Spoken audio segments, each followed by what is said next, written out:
মুত্তাকিদের জন্য বিরাট সাফল্য রেখেছি। মূল সাফল্য কিন্তু পৃথিবীতে না, আসল সাফল্যের জায়গা কোথায়? পরকালে। বলেন আসল সাফল্য কোথায়? পরকালে। কত বড় মন্ত্রী হইলেন, কত বড় ডাক সেটে নেতা হলেন, কোন দেশের প্রধানমন্ত্রী হলেন, কত টাকার মালিক হলেন, এটাই আপনার সফলতার বিফলতার মানদণ্ড নয়। আসল সাফল্যের মানদণ্ড কিয়ামতের দিন আল্লাহ রাব্বুল আলামিন আপনার সাথে কি ব্যবহার করবেন, ওটার উপরই সফলতা নির্ভর করবে, বিফলতা নির্ভর করবে। প্রিয় ভাই সব, কিয়ামতের সাফল্য শুধুমাত্র মুত্তাকিদের জন্য। কাদের জন্য বলুন? মুত্তাকিদের জন্য। আরবি ভাষায় তাকওয়া বলে একটি শব্দ আছে। এই তাকওয়া শব্দের অর্থ হচ্ছে বিরত থাকা, বেঁচে চলা, সতর্ক হওয়া এবং সাবধানে চলাফেরা করা, এটার নামই হচ্ছে তাকওয়া। একটিমাত্র জিনিস যদি মানুষের মধ্যে থাকে, সে মানুষটি ফেরেশতার চাইতে বেশি মর্যাদা সম্পন্ন হয়ে যায়, আর ওই জিনিসটি না থাকলে পরে শয়তানের চাইতে লোকটি নিকৃষ্ট হয়ে যায়। বলেন তো জিনিসটার নাম কি? তাকওয়া। বলেন না নাম কি? তাকওয়া। এই তাকওয়া দিয়েই, এই তাকওয়া যার ভিতরে সৃষ্টি হয়, সে ভালো কাজ করার জন্য উৎসাহিত হতে পারে। এই জন্য আল্লাহ রাব্বুল আলামিন বলেছেন, ফাত্তাকুল্লাহা মাস্তাতাতুম, আল্লাহ পাককে ভয় করো, যতটা ভয় করা সম্ভব অতটাই ভয় করো। প্রিয় ভাই সব, আল্লাহরে ভয় করুন। যারা ব্যবসায়ী ওজনে কম দিয়া প্রতিদিন 5 গ্রাম, আগে তো 6 টাকা বলতাম আমরা, এখন কি বলে? গ্রাম, 20 গ্রাম, 14 গ্রাম।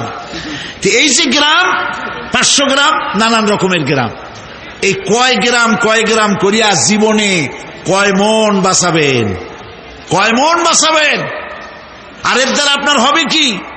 মাপে কম দিলেন, ওজনে কম দিলেন, খাদ্যে ভেজাল দিলেন, চাউলে ভেজাল, ঘিতে ভেজাল, তেলে ভেজাল, সমানে দিতে থাকলেন। আহারে, যাওয়ার সময়, মৃত্যুর সময় সাথে কিছু নিয়ে যেতে পারবেন? পারবেন না। এখানে আল্লাহ পাককে ভয় করুন। ব্যবসায় বরকত দেওয়ার মালিক কে? জোরে বলেন কে? আল্লাহ রাব্বুল আলামিন বরকত দেওয়ার মালিক। এইটা বিশ্বাস করে আল্লাহকে ভয় করুন। ব্যবসায়ী ভাইরা নিয়ত করুন, ওজনে কম দেব না, খাদ্যে ভেজাল দেব না, মিথ্যে কথা বলবো না। এই তাফসীর শোনার দাম হবে। যারা চাকরি করেন তারা ওয়াদা করুন, সরকার যে বেতন দেয় সেই বেতন দিয়ে যেমন করে হোক কষ্ট করে জীবন যাপন করতে হলেও করব, হারাম ঘুষ খাবো না। ঘুষ খাওয়া হারাম, শূকরের মাংস খাওয়া যেমন হারাম, ঘুষের একটি পয়সাও থেকে শুরু করে কোটি কোটি টাকা পর্যন্ত তেমন হারাম। এগুলো যদি বাঁচতে পারেন তাহলেই এর নাম হবে তাকওয়া। এটাকে আপনাকে বুঝতে হবে এইভাবে। পুলিশ দেখে না, এন্টি করাপশন ডিপার্টমেন্ট দেখে না, গোয়েন্দা বিভাগের কেউ দেখে না, কিন্তু আল্লাহর চোখে ফাঁকি দেওয়া যাবে না। এটার নাম হলো তাকওয়া। এই আল্লাহকে ভয় যদি করতে পারি তাহলে পরিচয় হবে মুত্তাকি। আর কোরআন আসছে মুত্তাকিদের জন্য। ইবাদত করলে পরে তাকওয়ার সৃষ্টি হবে, রোজা রাখলে পরে তাকওয়ার সৃষ্টি হবে। আল্লাহকে ভয় করাটার নামই হলো তাকওয়া। এই তাকওয়া যারা করবে, আল্লাহরে ভয় করবে, সেই বান্দাদের জন্য আল্লাহ পাক বলছেন, ইন্নালিল মুত্তাকিনা মাফাজা, এই মুত্তাকিদের জন্যই রয়েছে বিরাট সাফল্য কিয়ামতের দিন। সুবহানাল্লাহ। আল্লাহ পাক এদেরকে জান্নাত দিবেন। কি দিবেন বলেন? এমন এক জান্নাত দিবেন, কোরআনে কারীমের মধ্যে আল্লাহ পাক এই পৃথিবীর বুকে যারা আরামের টাটকা সুখগুলি, আরামগুলি যারা বর্জন করে আল্লাহ রাব্বুল আলামিনকে বিশ্বাস করে যারা জীবন পরিচালনা করেছে, আল্লাহ পাক তাদের জন্য জান্নাত রেখেছেন এবং তাদের জন্য বলছেন, সাবিকু ইলা মাগফিরাতিম মির রাব্বিকুম ওয়া জান্নাতিন আরদুহা কাআরদিস সামাই ওয়াল আরদ উইদ্দাত লিল্লাযীনা আমানু বিল্লাহি ওয়া রাসূলিহি। আল্লাহ পাক বলেন, প্রতিযোগিতা করো আল্লাহর মাগফিরাত কামনার জন্য আর জান্নাতে যাওয়ার জন্য প্রতিযোগিতা করো, আল্লাহর রহমত পাওয়ার জন্য সৎ কাজের প্রতিযোগিতা করো, তাহলে আল্লাহ রাব্বুল আলামিন তোমাদেরকে ক্ষমা করবেন আর তোমাদের জন্য এমন জান্নাত দিবেন যেই জান্নাত আকাশের বিশালতার জমিনের বিশালতার মতো। এ বিরাট জান্নাত তোমাদেরকে দিবে। এই জান্নাত চিরস্থায়ী সুখ এবং শান্তির জায়গা হবে। মাসালুল জান্নাতিল্লাতী উইদাল মুত্তাকুন ফিহা আনহারুম মিন মাইন গায়রি আসিনিন ওয়া আনহারুম মিন লাবানিন লাম ইয়াতাগায়্যার তা'আমুহু। আল্লাহ পাক বলছেন জান্নাত আল্লাহ পাক ওয়াদা করেছেন মুত্তাকিদের জন্য। আল্লাহ পাক জান্নাত দিবেন যে জান্নাতের ভেতরে রয়েছে মধুর প্রস্রবণ, রয়েছে দুধের প্রস্রবণ, রয়েছে সেখানে স্বচ্ছ পানীয় পানির প্রস্রবণ রয়েছে। এই সুন্দর জান্নাত ঝর্ণা ধারা আল্লাহ পাক সৃষ্টি করেছেন, বাগ বাগিচা দিয়ে ভরে রেখেছেন জান্নাত। সেই জান্নাতে জান্নাত হবে এয়ার কন্ডিশন, রৌদ্রের তাপ হবে না সেখানে, রৌদ্রের খরতাপ হবে না সেখানে, ঠান্ডার প্রচন্ডতা থাকবে না। কিরকম হবে জায়গাটা? আল্লাহ পাক বলছেন মুত্তাকিনা আলাল আরাইকি লা ইয়ারাউনা ফিহা শামসান ওয়ালা জামহারিরা ওয়া দানিয়াতান আলাইহিম যিলালুহা ওয়া যুল্লিলাত কুতুফুহা তাযলিলা। আল্লাহ পাক এমন জান্নাত রেখেছেন, সেই আল্লাহ পাক সেই জান্নাতের ভিতরে জান্নাতীরা ঠেস লাগায়া মুখোমুখি অবস্থায় তারা সেখানে বসবে, আর জান্নাতীদের মনের মধ্যে কোনো দুঃখ থাকবে না, পেরেশানি থাকবে না। পৃথিবীতে মানুষের দুঃখ থাকে, পেরেশানি থাকে, সেখানে কোনো দুঃখ আর পেরেশানি থাকবে না। সেই জায়গাটা হবে শীতাতপ নিয়ন্ত্রিত, না শীত না গরম, চির বসন্ত বিরাজ করবে। জান্নাতীরা সেখানে থাকবে। এই সুন্দর জান্নাত আল্লাহ পাক রেখেছেন মুত্তাকিদের জন্য। সুবহানাল্লাহ। কাফেরদের জন্য জান্নাত হবে, জাহান্নাম হবে চিরকাল। খালিদিনা ফিহা আবাদান, চিরকাল কাফেররা জাহান্নামে থাকবে। সর্বশেষ যে ব্যক্তি জাহান্নাম থেকে মুক্তি লাভ করবে তাকে আল্লাহ পাক বলবেন, ফেরেশতাদেরকে বলবেন, ও আমার ফেরেশতারা, আমার এই বান্দাকে জান্নাত এবং জাহান্নামের মাঝখানে রেখে দাও। জান্নাত এবং জাহান্নামের মাঝখানে লোকটি যখন থাকার জায়গা পাবে সে জান্নাতের দিকে তাকায়া দেখবে আর কাঁদতে থাকবে। আল্লাহ পাক জিজ্ঞেস করবেন, বান্দারে, যুগের পর যুগ ধরে জাহান্নামে কেঁদেছ, আমি রব্বুল আলামিন জাহান্নাম মাফ করে দিয়া জান্নাত জাহান্নামের মাঝখানে রেখে দিয়েছি, আযাব থেকে তো বেঁচে গেছো, এখন কান্দো কেন? লোকটি বলবে, রব্বুল আলামিন কান্দি এই কারণে, জাহান্নাম থেকে মাফ করেছো, তোমার শুকরিয়া আদায় করি। জান্নাত তো আমার কপালে নাই, কিসমতে নাই, কিন্তু জান্নাত আমি এখান থেকে দেখতে পাচ্ছি। জান্নাতের সুঘ্রাণ আমার নাকে আসতেছে, কপালে নাই যাওয়ার। আমি কাঁদি এই জন্য, তুমি যদি মেহেরবানি করে আমাকে জান্নাতের দরজার কাছে একটু দাঁড় করায় দিতা, প্রাণ ভরে তোমার জান্নাতের দৃশ্যটা একটু দেখতাম। আল্লাহ পাক তার আরজি পূরণ করবেন, বলবেন যাও, ফেরেশতাদের বলবেন এর জান্নাতের দরজার কাছে দাঁড় করায় দাও। জান্নাতের দরজার কাছে দাঁড়িয়ে লোকটি আবার কান্না শুরু করবে। আল্লাহ পাক প্রশ্ন করবেন, এবার কান্দো কেন? লোকটি বলবে, রব্বুল আলামিন কান্দি এই কারণে, জান্নাতের এই দরজায় দাঁড়ায়া জান্নাতের অফুরন্ত নেয়ামত কিছুই ভালো করে দেখা যায় না, শুধু অল্প জায়গা দেখি। যদি তুমি আমারে দয়া করে জান্নাতের মাঝখানে দাঁড় করায় দিতা, চতুর্দিকে তাকায়া তাকায়া দেখা কলিজারে ঠান্ডা বানাইতাম। তবে আমি ওয়াদা করি, জান্নাতের কোনো নাজ নেয়ামত, কোনো ফল আমি খাবো না, ধরবো না, সইব না। একটুখানি মেহেরবানি করে মাঝখানে দাঁড় করাইয়া দাও, জান্নারে ঠান্ডা করি।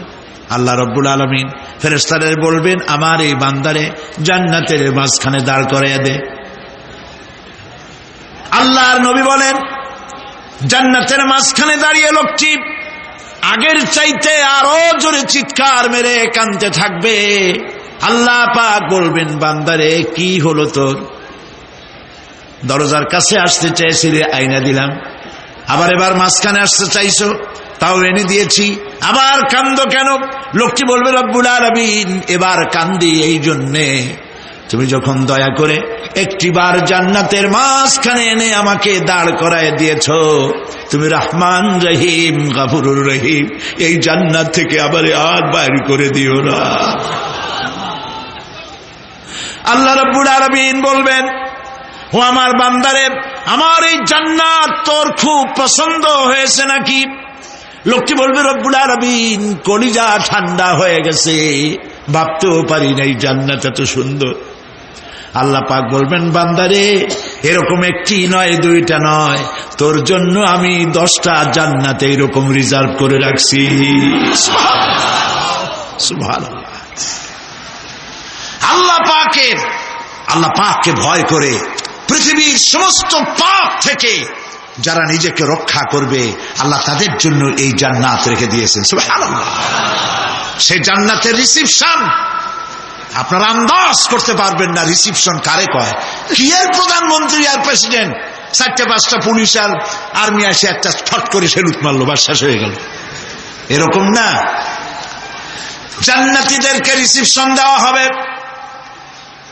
জান্নাতীরা যখন আল্লাহর হুকুমে জান্নাতের দিকে যেতে লাগবে, আর যখন জান্নাতের কাছে চলে যাবে, আল্লাহ রাব্বুল আলামিন শোনায় দিচ্ছেন, হাত্তা ইযা জাউহা ফুতিহাত আবওয়াবুহা ওয়া ক্বালা লাহুম খাযানাতুহা সালামুন আলাইকুম তিবতুম ফাদখুলুহা খালিদিন।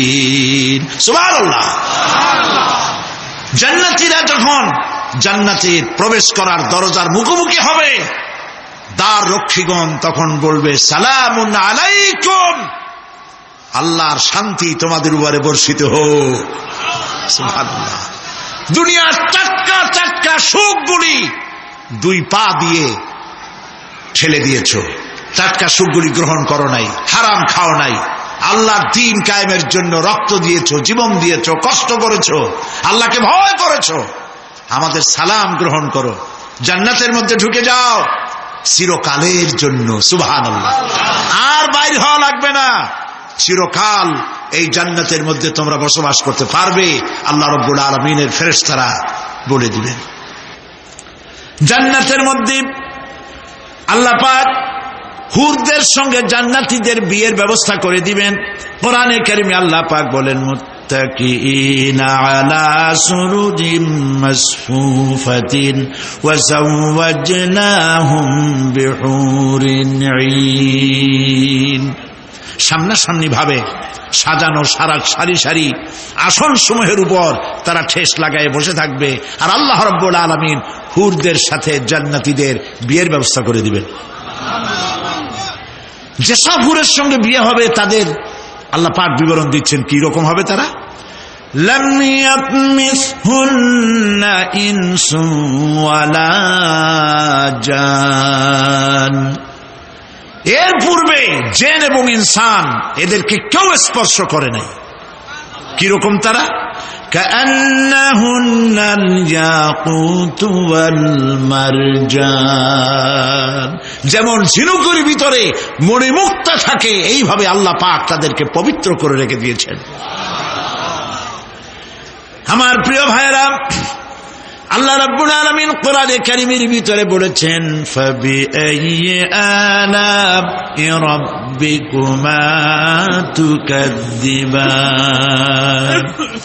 জান্নাত দান করে আল্লাহ পাক এবার জান্নাতীদেরকে সম্বোধন করে বলবেন, ইয়া ইবাদি লা খাউফুন আলাইকুমুল ইয়াওমা ওয়ালা আনতুম তাহজানুন। হে আমার বান্দারা, লা খাউফুন আলাইকুমুল ইয়াওম, আজ আর কোনো ভয় নাই। সুবহানাল্লাহ, সুবহানাল্লাহ। আজ আর কোনো ভয় নাই, কোনো চিন্তাও নাই, আরামে এই জান্নাতের মধ্যে বসবাস করো। এরপরে আল্লাহ পাক জিজ্ঞেস করবেন, ও আমার জান্নাতীরা, আমি যেসব ওয়াদা করছিলাম আমার ওয়াদা মোতাবেক সমস্ত নিয়ামত পেয়েছো? তারা বলবে, হ্যাঁ পেয়েছি, সব নিয়ামত আপনার ওয়াদা মোতাবেক সব পেয়েছি। আল্লাহ রাব্বুল আলামিন বলবেন, সব পাও নাই, ওয়ালাদাইনা মাজিদ, আমার কাছে আরো বেশি আছে। সুবহানাল্লাহ, আমার কাছে আরো বেশি আছে। জান্নাতীরা বুঝবে না সে আরো বেশিটা কি, এর থেকে আর বেশি কি। প্রিয় ভাই সব, নবী করিম সাল্লাল্লাহু আলাইহি সাল্লাম বলেছেন, জান্নাতের সুখ আর শান্তি কোন চোখ নাই যা দেখেছে, যা কোন অন্তঃকরণ নাই যা কল্পনা করতে পেরেছে। এই জান্নাত মুত্তাকিদের জন্য আল্লাহ রাখছেন। সুবহানাল্লাহ। জান্নাতীরা ভাবতেও পারবে না সেই নিয়ামতগুলি কি। প্রিয় ভাই সব, সেই মুহূর্তে আল্লাহর নবী মুহাম্মদ রাসূলুল্লাহ সাল্লাল্লাহু আলাইহি ওয়াসাল্লাম বলবেন, রব্বুল আলামিন, আমার উম্মতেরা জান্নাতীরা বুঝতে পারে নাই আপনার কাছে কি নিয়ামত আরো বেশি আছে। আমার এই উম্মতেরা জান্নাতীরা আপনার ওয়াদা মোতাবেক সব পেয়েছে, কিন্তু একটি জিনিস এখনো তাদের কিসমতে হয় নাই। সে জিনিসটা হলো, যারা তার রবকে না দেখে শুধু কোরআন আর হাদিসের কথা শুনে আরবের ঘুম হারাম করে তাহাজ্জুদের নামাজ আদায় করেছিল, চোখের পানি ফেলেছিল, যারা জান্নাত দেখে নাই, জাহান্নাম দেখে নাই, আপনাকে ভয় করে যারা জীবন পরিচালনা করেছিল, যারা আপনাকে দেখে নাই, না দেখে শুধু কোরআন হাদিস বিশ্বাস করে যারা অকাতরে নিজেদের জীবন বিলায় দিয়েছিল, এই জান্নাতীরা এখন পর্যন্ত তার রবকে দেখতে পারে নাই। আল্লাহ রাব্বুল আলামিন তার সামনে থেকে ৭০,০০০ পর্দা সরে যাবে। আল্লাহ পাক বান্দাদের আরজি পুরা করার জন্য জান্নাতীদের সামনে তিনি জালোয়া ফরোজ হবে। কোরআন শরীফের ভিতরে আল্লাহ পাক বলেন, জান্নাতীরা তারা আল্লাহর দিকে, জান্নাতীরা তার রবের দিকে তাকিয়ে থাকবে, আর রব তার বান্দাদের দিকে তাকায়া থাকবে। প্রাণ ভরে জান্নাতীরা রবকে দেখবে। সুবহানাল্লাহ, আল্লাহ পাককে দেখবে। প্রাণ খুলে আজ দোয়া করি, রব্বুল আলামিন, জান্নাতের যেই পরিবেশে, যেই জায়গায় তুমি দয়া করে তোমার গোলামদেরকে তুমি নিজেই দর্শন দিবে, দেখা দিবে। মনিব গো, ও আমাদের রব, আজ এই বিশাল জনসমুদ্র নিয়ে তোমার দরবারে আবেগ ভরা কণ্ঠে বলি, যেই অনুষ্ঠানটি তুমি এমন মুবারক অনুষ্ঠান করবে যেখানে তুমি জান্নাতীদেরকে দেখা দিবে, ওই জান্নাতের কোনো একটি, ওই অনুষ্ঠানের কোনো একটি কোনায় কানায় আমাদেরকেও দাঁড় করাইয়া দেখার তুমি। প্রিয় ভাই সব, আল্লাহ রাব্বুল আলামিন মানুষের সামনে এত সব নিয়ামত রেখেছেন, এই জান্নাত দান করবেন। এরপরে আল্লাহ রাব্বুল আলামিন কোরআনে কারীমের মধ্যে বলেছেন, রব্বিস সামাওয়াতি ওয়াল আরদি ওয়া মা বাইনাহুমার রাহমানি লা ইয়ামলিকুনা মিনহু খিতাবা। এসব পুরস্কার রয়েছে তোমাদের সেই রবের পক্ষ থেকে যিনি আকাশ আর জমিনের মালিক। সুবহানাল্লাহ বলবেন না? যার সামনে কথা বলার ক্ষমতা কারো হবে না। এটি একটি মারাত্মক কথা। কিয়ামতের দিন আল্লাহর দরবারে কেউ কথা বলতে পারবে না আল্লাহর নির্দেশ ছাড়া। একটি আকীদা পরিষ্কার করে নিয়ে যান আপনাদের। সে আকীদাটা এভাবে পরিষ্কার করুন, কোন পীর সাহেব, কোন খাজা বাবা, কোন মাওলানা, কোন মুহাদ্দিস, কোন বুজুর্গ আপনাকে সুপারিশ করতে পারবে না। যদি না আল্লাহ পাক তাকে কথা বলার তৌফিক না দেন। মনে থাকবে এটা? আয়াতুল কুরসির ভিতরে আমরা পড়ি, মান যাল্লাযী ইয়াশফাউ ইনদাহু ইল্লা বিইজনিহি। আল্লাহ পাক বলেছেন কিয়ামতের দিন আল্লাহর দরবারে কার সাহস আছে কথা বলতে পারে? মান যাল্লাযী ইয়াশফাউ ইনদাহু ইল্লা বিইজনিহি। আল্লাহর অর্ডার ছাড়া, হুকুম ছাড়া আল্লাহর সামনে কথা বলার সেদিন কেউ থাকবে না। সুবহানাল্লাহ। কেউ কথা বলতে পারবে না। সুপারিশ করতে হবে আল্লাহ যারে বলেন তুমি করো, অমুকের জন্য করো, সেই ব্যক্তি শুধু তার জন্যই করতে পারবে, আর কেউ কথা বলতে পারবে না। সেই কঠিন হাসরের ময়দান, যেদিন শুধুমাত্র আল্লাহ পাক কথা বলবেন, আর যারে বলতে বলবেন সেই কেবলমাত্র বলতে পারবে। সুপারিশ এটি আল্লাহ পাক কিয়ামতে পারমিশন দিলে বলা যাবে। হযরত ইব্রাহিম আলাইহিস সালাম কিয়ামতের দিন তার নিজের পিতা সম্পর্কে সুপারিশ করবেন। রব্বুল আলামিন, আমার আব্বার জন্য সুপারিশ করতেছি, মেহেরবানি করে জাহান্নাম থেকে তারে আপনি রক্ষা করুন। আল্লাহ রব্বুল আলামিন বলবেন, ইব্রাহিম তোমার সুপারিশ মঞ্জুর হবে না। প্রিয় ভাই সব, একটু মাথা খাটান, চিন্তা করেন। উলুল আযম পয়গম্বর, জাতির পিতা। কে জাতির পিতা?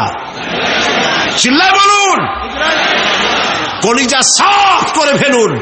মুসলমানদের জাতির পিতা হাবিজাবি কেউ হতে পারে না।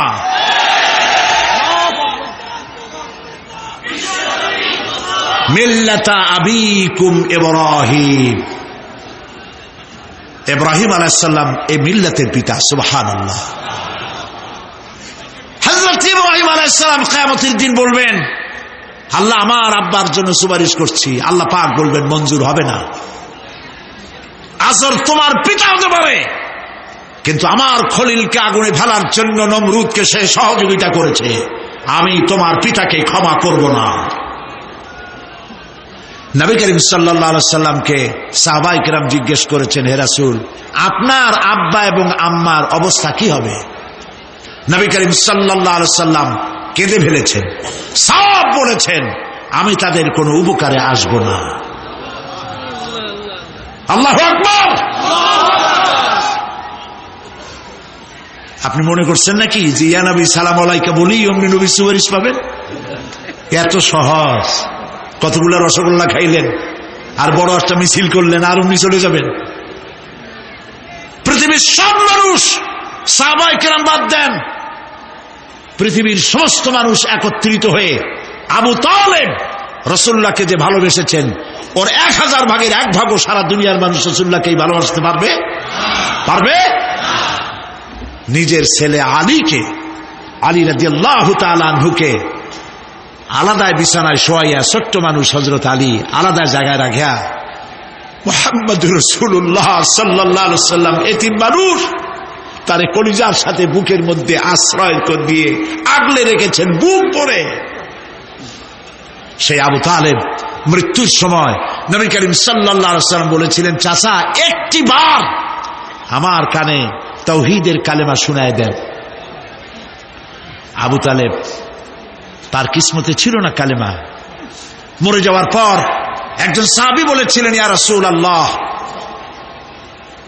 মৃত্যুর সময় আবু তালেবের মুখ আমি নড়তে দেখেছি, তিনি কালেমা পড়েছেন সম্ভবত। রাসূলুল্লাহ সাফ বলেছেন, আমি শুনি নাই। এত ভালোবাসার পরেও হাদিস শরীফে এসেছে আবু তালেব জাহান্নামে যাবে। কোথায় যাবে? জাহান্নামে। সবচাইতে কম আযাব হবে কার? আবু তালেবের। কম আযাবটা কি? হাদিস শরীফে এসেছে কম আযাব হলো জাহান্নামের আগুন দিয়ে 1 জোড়া জুতা তৈরি করে আবু তালেবের পায়ে পরিয়ে দেওয়া হবে। সেই জাহান্নামের আগুনের তৈরি করা জুতার তাপে আবু তালেবের মাথার ঘিলুগুলো টকবক করে বউ পড়তে লাগবে। এত ভালোবেসে যদি কিয়ামতে উপায় না হয়, আপনি ইয়া নবী সালাম আলাইকা, ইয়া রাসূল সালাম আলাইকা, আর কতগুলো জিলাপি খাইলেন, বড় একটা মিছিল করলেন, প্রিয় ভাই সব, এইসব বিদআত ছাড়ুন, এগুলি সুস্পষ্ট বিদআত। রাসূলুল্লাহকে ভালোবাসবেন, সাহাবীরা যেভাবে ভালোবেসেছেন ওইভাবে ভালোবাসবেন। আল্লাহ রাব্বুল আলামিন বলেন, যালিকাল ইয়াউমুল হক ফামান শাআ আত্তাখাযা ইলা রাব্বিহি মাআবা। এই দিনটি অবশ্যই আসবে, সেদিনটি নিশ্চিতভাবে আসবে। আর এখন যার ইচ্ছা সে তার রবের দিকে অগ্রসর হোক। ইন্না আনজারনাকুম আযাবান করিবান ইয়াওমা ইয়ানজুরুল মার'উ মা কদ্দামাত ইয়াদাহু ওয়া ইয়াকুলুল কাফিরু ইয়া লাইতানি কুনতু তুরাবা। ইন্না আনজারনাকুম আযাবান করিবা, খুব নিকটবর্তী একটি আযাব সম্পর্কে আমি তোমাদেরকে সতর্ক করে দিলাম। কে বলতেছেন?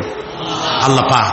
লক্ষ্য করুন আল্লাহ কি বলছেন, খুব নিকটবর্তী একটি কঠিন শাস্তি, আযাব অর্থাৎ কিয়ামত, এ সম্পর্কে আমি তোমাদেরকে সতর্ক করে দিলাম। ইয়াউমা ইয়ানজুরুল মার'উ মা কদ্দামাত ইয়াদাহু, সেদিন প্রত্যেকটি লোক যা সে পাঠিয়ে দিয়েছিল এখানে, অর্থাৎ যা করেছিল সেগুলি সে দেখতে পাবে। আর তখন ওয়ায়াকুলুল কাফিরু ইয়া লাইতানি কুনতু তুরাবা। সেই কিয়ামতের ময়দানে অবস্থা দেখে কাফেররা বলবে, আহারে মানুষ না হইয়া যদি মাটি হইয়া যেতাম, যদি মাটি হতাম, যদি মানুষ না হয়ে না জন্মতাম, আজ এই হাসরের ময়দানে এইখানে এই বিচারের মুখোমুখি হতাম না, মাটি হইলে বরং অনেক ভালো হতো। এই পৃথিবীতে আমরা এসেছি, চলে যাব, যাওয়ার আগে এই কোরআন একটি বিশাল জনগোষ্ঠী এমন বানাতে চেয়েছে যে জনগোষ্ঠী এই কোরআন দিয়ে একটি বিশাল সমাজ গড়বে, রাষ্ট্র গড়বে, এমন রাষ্ট্র গড়বে যেই রাষ্ট্রে দুঃখ থাকবে না, অশান্তি থাকবে না, যেখানে সুখ থাকবে, সমৃদ্ধি থাকবে, আর কিয়ামতের দিন আল্লাহর জান্নাতে তারা চলে যাবে। তেমন একটি সমাজকে আমরা চাই। সবাই বলেন, সেরকম একটি সমাজকে আমরা চাই। প্রিয় ভাই সব, কিয়ামতের দিন আমরা যেতে চাই জান্নাতে। কোথায় যেতে চাই বলেন? জোরে বলেন। এই জান্নাতে যাওয়ার জন্য দুইটা কাজ করতে হবে। কয়টা কাজ? আল্লাহ রাব্বুল আলামিন বলেন, ফামান কানা ইয়ারজু লিকাআ রাব্বিহি ফালইআমাল আমালান সালিহান ওয়া লা ইউশরিক বিইবাদাতি রাব্বিহি আহাদা। আল্লাহ পাক বলেন, যে বাজারা আমার সঙ্গে দেখা করতে চায় কিয়ামতে, দুইটা কাজ করা লাগবে। বলেন কয়টা কাজ? একটা হলো নেক আমল। কি আমল বলেন? নেক আমল। নেক আমল কারে বলে? নেক আমল করতে হলে আবার দুইটা শর্ত লাগে। এক নম্বরে কাজটা করতে হবে আল্লাহরে খুশি করার জন্যে। কারে খুশি করার জন্য? একটা মাদ্রাসা বানাইছি যাতে লোকেরা বলে যে বড় একটা মাদ্রাসা বানাইছে, এই জন্য মাদ্রাসা বানাবেন, মসজিদ বানাবেন, হসপিটাল বানাবেন, যা কিছু করেন নিয়ত হবে আল্লাহকে খুশি করা। নিয়ত হবে কারে খুশি করা? আল্লাহ পাককে খুশি করা। এই হলো নেক আমলের প্রথম শর্ত, কাজ হবে আল্লাহকে খুশি করার জন্য। দুই নম্বরে কাজটি হতে হবে সুন্নতে নববী সাল্লাল্লাহু আলাইহি ওয়াসাল্লামের উপরে। মনে থাকবে, দাড়ি রাখবো। কেন রাখবো? রাসূলের সুন্নত। রাখবো কারে খুশি করার জন্য? আল্লাহকে খুশি করার জন্য। রাখবো কার মতো? রবীন্দ্রনাথের মতো, কার্ল মার্কসের মতো, কবির মতো নয়। রাখতে হবে কার মতো? নবীর মতো। বুঝে নেন, কাজটা হতে হবে আল্লাহকে খুশি করার জন্য। দুই নম্বরে কাজটা হতে হবে সুন্নতে নববী সাল্লাল্লাহু আলাইহি ওয়াসাল্লামের উপরে হতে হবে। তাহলে এই হলো এক নম্বর। জান্নাতে যাওয়ার জন্য, আল্লাহর সাথে দেখা করার জন্য এক নম্বরের কাজ হলো নেক আমল। বলেন এক নম্বরের কাজ কি? দুই নম্বরের কাজ ওয়ালা ইউশরিক বিইবাদাতি রাব্বিহি আহাদা। আল্লাহ রাব্বুল আলামিনের ইবাদতের সাথে কাউকে শরীক স্থাপন করা যাবে না। আমরা যারা মুসলমান, অধিকাংশ মুসলমান শিরকের ভিতরে মুবতালা হয়ে আছে। বিশ্বাস করেন কিনা বলেন? কাফেরেরা তো মুশরিক আছেই, ওরা তো মুশরিক আছেই, কিন্তু আমরা মুসলমানেরা আমাদের আমলের মধ্যে আমাদের অজান্তে সবের নিয়তে অনেক শিরক আমরা করে বসি। নাউজুবিল্লাহ, বলেন নাউজুবিল্লাহ। এই জন্য আমি বারবার সতর্ক করি, নিজেকেও করি, আপনাদেরকেও করি। এই কারণে করি, শিরকের গুনাহ আল্লাহ মাফ করবেন না। ইন্না শিরকা লাযুলমুন আযীম, শিরক মস্ত বড় অপরাধ, জুলম, আল্লাহ মাফ করবেন না। আল্লাহর কাছে কান্দে কান্দে মাপ চাওয়া লাগবে যে আল্লাহ শিরক থেকে আমাকে রক্ষা করো, বাঁচাও। অনেক গোপন শিরক আছে। মাজারে যান, পীর সাহেবের কাছে যান, মনে যদি নিয়ত থাকে উনি ফু দিলে আমি ভালো হবই, উনি তাবিজ দিলে আমার বাচ্চা হবেই, উনি আমারে দয়া করলেই আমার ব্যবসায় উন্নতি হবেই, এইটার নাম শিরক। এটার নাম কি? ওয়াইজা সাআলতা ফাসআলিল্লাহ ওয়াইজা ইসতাআনতা ফাসতাইন বিল্লাহ। যা বলার আল্লাহরে বলো, আর যা চাওয়ার কার কাছে চাও? চিল্লায় বলেন। কলিজাটাকে পরিষ্কার করে যান আজকের মাহফিলে। এই কলিজায় কারো প্রতি কোনো ভয় রাখবো না আল্লাহ ছাড়া। ভয় করবো কারে বলেন? মহব্বত আল্লাহ ছাড়া, এত বেশি মহব্বত আর কাউকে করব না। আল্লাহ তাআলা আমাদের কলিজায় তোমার ভয় এবং মহব্বত দিয়ে ভরে দাও, রাসূলের মহব্বত দিয়ে আমাদের দিলকে ভরে দাও। বিশ্বাস করুন ভাই সাহেব, কোরআন শরীফ আমার সামনে, বিশ্বাস করুন, দেশি পীর বিদেশি পীর, খাজা বাবা দেশি এবং বিদেশি, কেউ আপনার ভাগ্য বদলাই দিতে পারবে না। এই পিছনে দৌড়ায় দৌড়ায় কোনো লাভ নয়। এতক্ষণ মসজিদের ভেতরে বসে আল্লাহর কাছে কাঁদেন। ওয়াকালা রাব্বুকুম উদউনি আস্তাজিব লাকুম। তোমার রব বলেছে আমারে ডাকো, আমি ডাকের সাড়া দিয়ে দেব। সুবহানাল্লাহ। আর আল্লাহ বলেছেন আমার ইবাদতের সাথে কাউকে শরীক করবে না। খবরদার। আলাইসাল্লাহু বিকাফিন আবদা। আল্লাহ প্রশ্ন করছেন, আলাইসাল্লাহু বিকাফিন আবদা, আমি কি আমার বান্দার জন্য যথেষ্ট নই? চিল্লায় বলুন অবশ্যই যথেষ্ট। আবার বলেন অবশ্যই যথেষ্ট।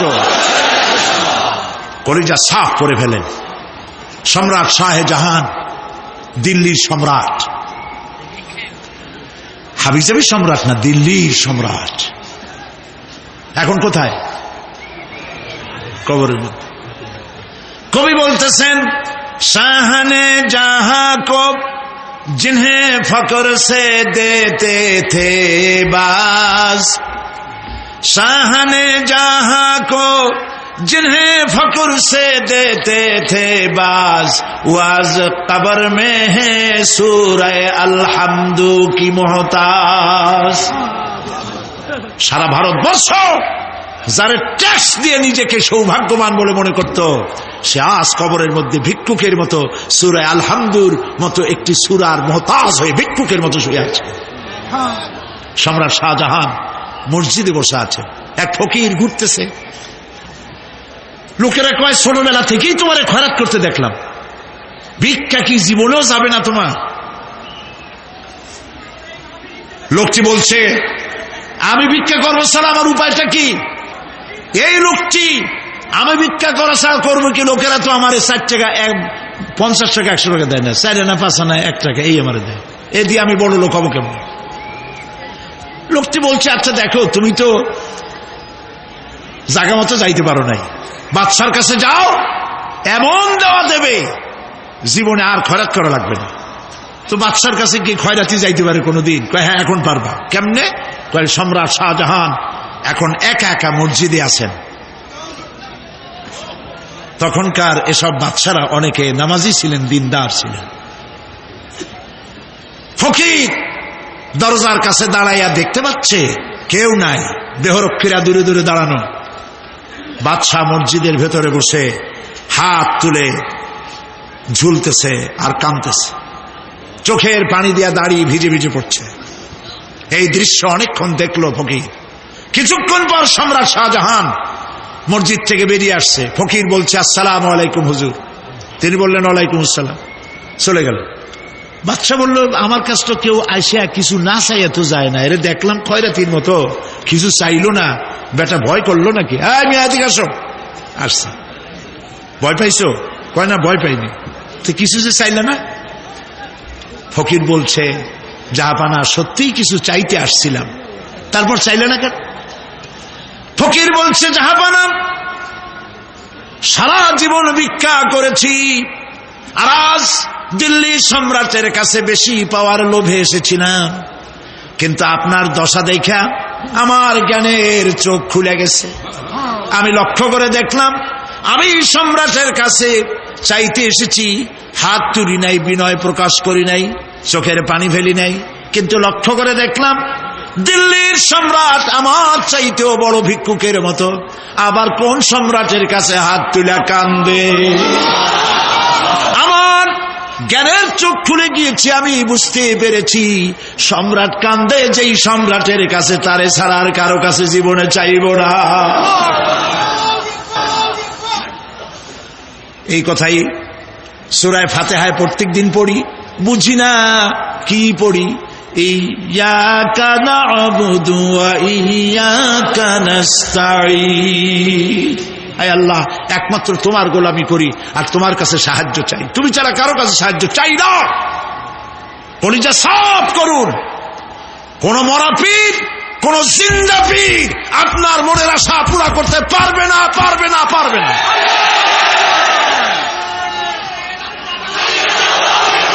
আর আজ থেকে কোন মাজারে টাকা দিবেন না, পয়সা দিবেন না, আগরবাতি দিবেন না, মোমবাতি দিবেন না, গোলাপ পানি দিবেন না। কারা কারা দিবেন না হাত উঁচু করে দেখা।